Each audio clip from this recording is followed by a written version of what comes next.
안녕하십니까. 레지스탕스 정광용입니다.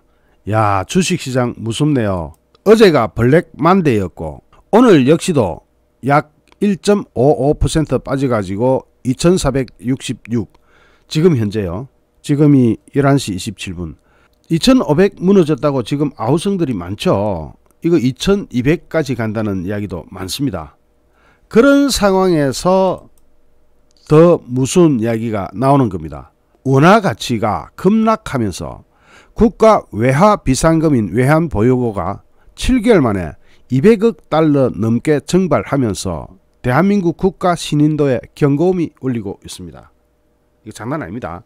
이 외환보유고를 한국은행이 한 달에 약 한 번 내지 두 번 정도 발표하는데 7일 한국은행이 발표한 외환보유액 통계에 따르면 우리나라 외환보유액은 5월 기준으로 4,477억 1천만 달러로 전월 대비 약 15억 9천만 달러 감소해서 석 달 연속 약 140억 6천만 달러가 줄어들었습니다. 이 외환보유고 줄어들면 우리는 무슨 기억을 가지고 있죠? IMF. 다시 IMF가 올 것이라고 내다보는 것은 굉장히 성급하지만 이것이 국가 신인도에 영향을 미치는 것은 틀림없을 겁니다. 외환보유고가 단기간에 이처럼 큰 폭으로 줄어든 것은 굉장히 이례적인 일입니다. 우리나라 외환보유액은 2015년 11월부터 이듬해 2월까지 넉 달 연속 38억 4천만 달러가 줄어든 이후에 꾸준히 늘어나는 모습을 보였습니다. 계속 쭉 늘어나고 있었죠. 이후 지난해 10월 4,692억 1천만 달러로 사상 최대를 찍은 뒤에 7개월 만에 215억 달러, 우리나라 돈으로는 뭐 크진 않습니다만 약 27조 원이 급감했습니다. 올해 들어서 한국 무역 적자가 심해지고 있고 미국과 중국을 비롯한 주요 국가의 경기 둔화 우려감이 겹쳤고 미국 연방준비제도가 빅스텝, 이제는 뭐 자이언트 스텝까지 이야기한다고 하는데, 그렇게 하면서 미국이 돈줄을 조이자 국제시장에 달러가 귀해지고 있는 것이 직접적인 영향을 미칩니다. 세계 최고는 아니겠지만 어쨌든 안전자산으로 분류되는 달러 몸값이 이렇게 치솟아 오르자 외환당국이 외환보유액을 활용해서 원화가치 하락 방어에 났습니다. 이 환율 방어 이거 조심해야 되는데 함부로 하다가는 달러 다 날립니다. 원화가치 하락에 따른 달러 환산 외화자산이 줄어들면서 외환보유액이 급감을 하고 있는 겁니다. 이게 단순히 외환보유가 줄었다, 이게 뭐 간단한 문제 아닙니다. 여러분, 이거 지금부터라도 정신 차려서 관리 잘해야 됩니다. 물론 우리나라 한국은행이 IMF 이후로 관리를 잘하는 나라인 것으로 분류는 되는데, 문제는 최근 정치권이 현금 살포성 추가 경정 예산까지 단행하면서 돈을 막 풀고 있죠. 국가 신인도를 떠받치는 외화 보유액과 재정 건전성이라는 두 축이 한꺼번에 흔들리기 시작한 겁니다. 국제통화기금이 최신 외환보유액 통화에 따르면 지난해 한국의 외환보유액 적정선은 사상 최저치를 기록합니다. 이 외환보유고 적정치라는 게 있어요. 이거는 IMF가 제시를 하는데 나름 굉장히 근거를 가지고 있습니다. IMF는 연간 수출액의 5% 정도는 외환보유를 해라.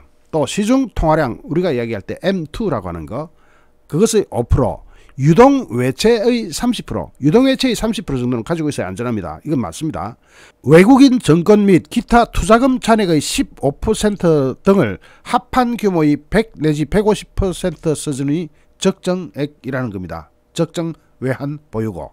그런데 지난해 기준으로 한국의 외환보유액 비중은 98.94로 관련 통계가 집계되기 시작한 2000년 이후로 최저 수준으로 가라앉습니다.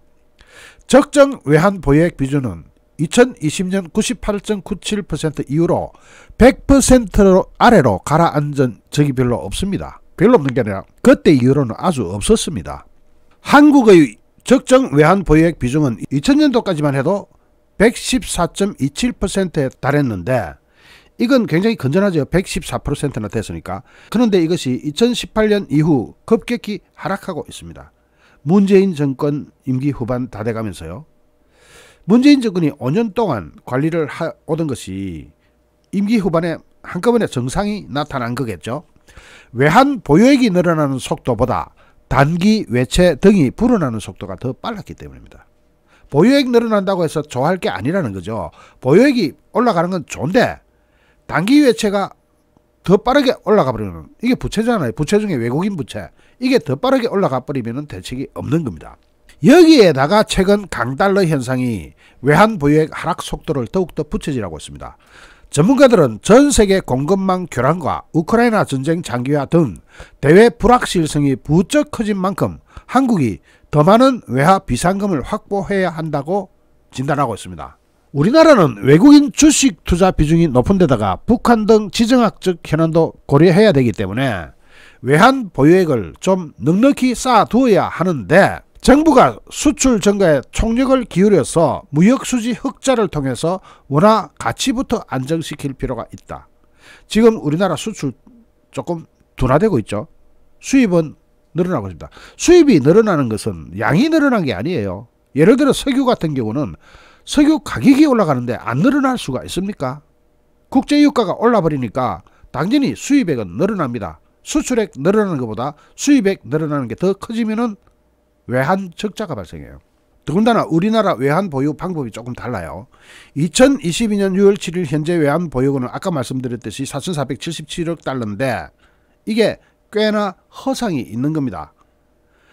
이 4,477억 달러 중에서 94% 정도는 미국 국가채, 미국채 등 다양한 방법으로 가지고 있는데 정확히는 미국채가 30%, 모기지 채권 26%, 그 외에는 회사채, MBS 증권 등으로 가지고 있고 현금은 약 276억 달러밖에 안 됩니다.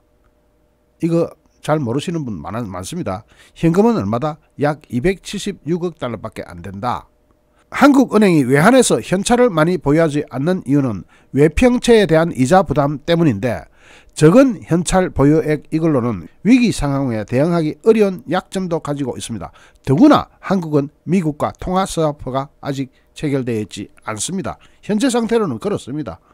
더구나 문제는 외환 보유액이 줄어들면서 나라 곳간까지 빠르게 부실해지고 있다는 점입니다.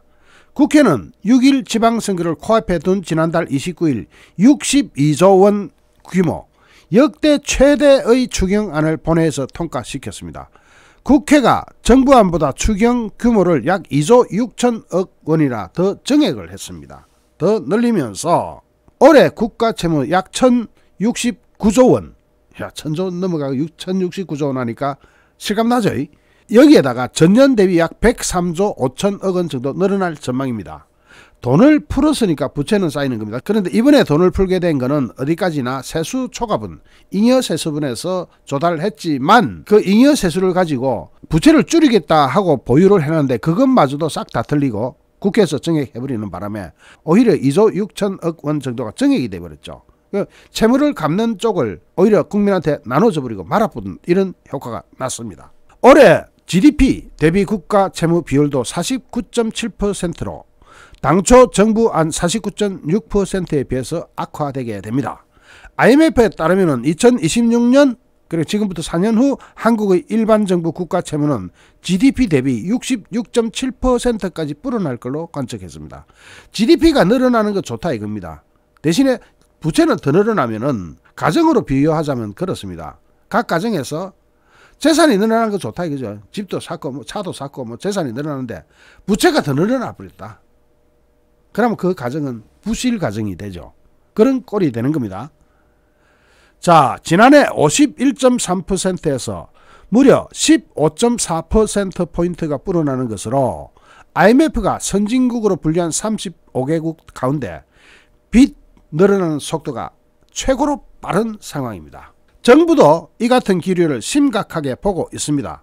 추경호 경제부총리 겸 기획재정부 장관은 지난달 19일 국회 예결위 특별위원회에서 국회 예산결산특별위원회 정책질의에서 글로벌 신용평가사가 최근 우리나라 재정 상태를 예의주시하는 분위기다면서 우리 재정이 방만하게 운영되는 모습이 더 노출되고 부채 비율 등이 악화되면 저희가 원하지 않는 결과로 갈 수 있다라고 우려를 표했습니다. 누가? 우리나라 경제부총리가 그런 말을 국회에서 하고 있습니다. 여러분 이게 제가 그냥 심각하다 하는 것 가지고는 말이 안 되죠. 경제부총리가 그렇게 이야기하는 겁니다. 만약에 지금 우리 재정이 더 방만하게 운영되는 모습이 더 노출되고 부채 비율 등이 악화되면 저희가 원하지 않는 결과를 갈 수 있다고 우려를 표한다는 겁니다. 추 부총리는 재정 상황을 정말 경계해야 한다면서 바짝 긴장하면서 건전 재정 기조 확립을 노력해야 한다. 우리나라 빨리 재정 준칙 만들어야 돼요. 정부도 돈 마음대로 못 쓰게 재정 준칙 이거 안 만들면은 마음대로 쓰게 됩니다. 여러분 집에서 가장이 얼마 이상 쓰지 마라 하고 이야기 안 하면은 가족들은 다 씁니다. 그거 어쩔 수 없어요. 마찬가지 똑같은 겁니다. 가장으로서 준칙을 만들어 놓고 우리 가족 여기까지만 쓰자 하고 이렇게 이야기해야 되는 거예요. 정부 부처가 한두 개입니까? 돈 쓰는 데가. 이미 글로벌 신용평가사들은 눈덩이처럼 불어나는 한국의 나라비 추세 경고를 날리고 있습니다. 피치는 올해 들어서 한국 국가신용등급을 AA-로 유지하면서도 재정 여력에 대해서는 우려감을 표시했습니다. 피치는 한국이 단기적으로는 국가채무 증가를 감당할 수 있는 수준이지만 국가채무 비율 전망이 지속적으로 상승하고 있다면서 이는 중장기적 관점에서 신용등급 압박 요인으로 작용할 수 있다. 이렇게 계속하면 신용등급 내려버리겠다 하는 것과 똑같은 말입니다. 그래서 제가 다시 강조드리지만 빨리 재정 준칙을 만들어서 전 국가 부처가 이 재정 준칙에 의해서 준해서 뭐 예산 책정은 예산 책정이라 치고 돈 쓸 때도 그리고 예산 책정도 재정 준칙에 준해서 국가 재정을 생각하면서 예산도 책정해야 되는 겁니다. 코로나 이후에 어떻게 재정 규모를 효율화해 나갈 것인지에 대한 구체적인 계획이 나와야 되는 시점이고 국민도 이런 것에 관심을 좀 더 많이 기울여 줘야 됩니다. 정말로 관심 기울여줘야 돼요. 제가 깜짝 놀랄 이야기 하나 해드릴까요? 주식 지금 엉망되죠. 코스피 지수 2500 이하로 떨어졌죠.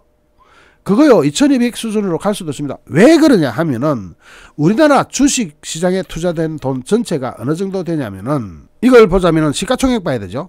시가총액이 2021년 기준으로 2700조 원입니다. 그런데 이 시가총액 2700조 원 중에서 1000조 원이 외국인 자금입니다. 그러니까 함부로 까불지 말라는 이야기가 되죠. 외국인들 지금 미국이 저렇게 쪼아붙여버리면 이탈합니다. 이탈해요. 지금도 이탈하고 있죠. 더 쪼아붙이면 더 이탈합니다. 그럼 주식시장 더 망가집니다. 지금 주식시장 망가지는 게 우리가 잘못해서 망가지나요? 아니요. 미국이 빅스텝, 자이언트 스텝 회사니까 그냥 망가지는 겁니다. 미국 시장도 망가지는 거고. 그러면은 저 빅스텝, 자이언트 스텝이 언제 끝날 거냐? 그리고 언제쯤 안정된 단위로 내려갈 수 있나? 이게 1년 이상 걸려요.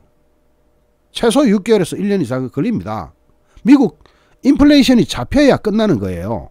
그러면은 미국 인플레 잡힐 동안에 뭐 당장 우리나라 국가 외채를 또는 외환 보유고를 어떻게 할 겁니까? 자, 주식시장 우리나라 토탈 얼마다? 2700조 원이다. 그 중에 1000조 원이 누구 거다? 외국인 거다. 뭐 대부분 미국인 거죠. 뭐. 이거 심각한 상황이라는 거 이제 아시겠죠? 심각합니다. 어쨌든 간에. 그러면 얼마가 적정 외환 보유고냐? BIS 권고에 따르면은 우리나라 외환 보유액은 9천억 달러 되는 게 좋다. 그런데 BIS 권고를 다 따를 필요는 없어요. 9천억이면 너무 많아요. 9천억이면은 지금보다 더블로 보유해야 되는데 그렇게까지는 필요가 없어요. IMF 권고 수준으로 가면 어느 정도 돼요. IMF 권고 수준으로 가면 어느 정도가 적정하냐? 약 한 5천억 달러 정도 내외. 그러니까 5천억 달러에서 약간 오르락내리락 하는 그 정도가 가장 우리나라한테는 좋은 보유액입니다. 그런데 지금 얼마다? 4,477억. 요거는 위험하다. 그 중에서도 현금 보유액은 얼마다? 현금 보유액은 약 276억 달러밖에 안 된다. IMF 때 우리나라 현금 보유액가 얼마였다? 딱 요 정도였습니다. 1997년 IMF 당시 국가부도 상황으로 몰릴 때 외환 보유액이 251억 달러입니다. 물론 이것과 단순 비교하면 안 됩니다. 단순 비교하면 안 됩니다. 우리는 예를 들어서 미국 국채부터 해가지고 다른 걸로 많이 가지고 있기 때문에. 그런데 러시아도 미국 국채 가지고 있다가 완전히 망신을 당해버렸죠. 외환 보유고 많다 하면서 알고 보니까 현찰이 아니라 미국 국채였다. 그럼 미국 국채 잠가버리면 러시아는 하는 거죠. 그래서 현금 자체 비율 그것이 굳이 엄청나게 높아야 된다 이건 아니에요. 하지만 그런 것들을 다 모았을 때 9천억 달러까지 갈 필요는 저는 없다고 보고 적어도 5천억 달러 이상 선에서 꾸준히 유지해 나가는 것이 좋지 않겠느냐. 거기다가 정말로 중요한 건 뭐냐면은 가장 안심할 수 있는 외환 보유 전략은 미국과 상설 통화 스와프를 체결하는 겁니다. 한시적 기간을 정해가지고 통화 스와프를 체결하는 뭐 그런 것도 좋겠지만은 상설적으로 아예 통화 스와프를 꾸준히 언제까지나 이거 하고 있는 나라가 몇 개 안 되지만 그래도 우리나라도 그것 좀 해달라 그래가지고 이거 해야 돼요. 이거 하면은 그때부터는 외환 보유고 가지고 크게 위험을 느끼지 않아도 됩니다. 신경 덜 쓰게 된다는 거죠. 그렇다고 아주 신경을 놔라, 뭐 신경을 놓게 된다, 그건 아니지만은 큰 도움이 되는 것은 사실입니다. 그런데 윤석열 정부가 바이든 행정부와 밀월 관계를 유지하면서 과연 바이든이 상설 통화 스와프까지 해줄 거냐 하는 데는 의문이 있어요. 미국이 상설 통화 스와프를 하고 있는 나라가 영국, 일본, EU, 스위스, 캐나다 이 전 세계 주요 5곳밖에 없습니다. 그러니까 그 나라 자체가 지금 이야기하는 영국, 일본, EU, 유럽연합, 스위스, 캐나다 등은 특징이 뭐냐면은 이 나라 화폐가 세계 무역 결제 시장에서 어느 정도는 통용이 돼요. 그런데 우리나라 원화는 전 세계 무역 결제 시장에서 통용되는 게 20위가 안 돼요. 20위 안에 못 들어가요. 그러면 여기랑 준해서 우리도 영국, 일본, 유럽연합, 스위스, 캐나다에 준해서 상설 통화 스와프 하자. 이렇게 하면은 미국이 웃기지 마라 할 수 있어요. 그러나 한도를 정한 상설 통화 스와프는 가능하죠. 여기는 좀 단위가 크다고 치면은 우리나라는 적어도 뭐 위험 부담할 수 있는 1,000억 달러 정도 한도를 정해서 한 1,000억 달러 선에서는 통화 스와프 하자 하는 정도는 미국도 해줄 수가 있기 때문에 이거 빨리 해야 돼요. 윤석열 정부가 바이든 행정부와 밀월 관계를 유지하고 있을 때 지금 딱 못하면 나중에 하기 힘들어요. 상설 통화 스와프는 안 해줍니다. 미국에서도. 예를 들어서 유럽연합의 통화, 유로화 이거는 국제시장 통용이 어느 정도 되잖아요. 또 일본 엔화도 국제시장에 어느 정도 통용이 되잖아요. 캐나디안 달러도 국제시장에 통용되죠. 영국 파운드도 국제시장에서 통용이 어느 정도 됩니다. 그런 정도의 그 자국 화폐 가치를 가져야 돼요. 우리나라 원화가 그렇게까지 올라갈 수 있을까 하는 것은 지금 당장은 내다보기가 힘들어요. 그래서 상설 통화 스와프를 반드시 그런 나라 수준대로 해달라 이게 아니라 한도를 정할 테니 그 안에서 상설 통화 스와프에 준하는 그런 시스템으로 하자 하는 데까지는 어느 정도 협의는 돼 있는 것 같아요. 이 부분은 조금 더 전문적이고 복잡합니다. 그래서 이 부분은 따로 시간을 내서 따로 영상을 만들어서 설명드리면서 우리나라 외환시장과 또 우리나라 경제 그리고 재정 그리고 여러분의 호주머니 이것과 연관시켜서 다시 한번 분석 검토해 드리겠습니다. 시청해 주신 여러분께 진심으로 감사드립니다. 여러분 고맙습니다.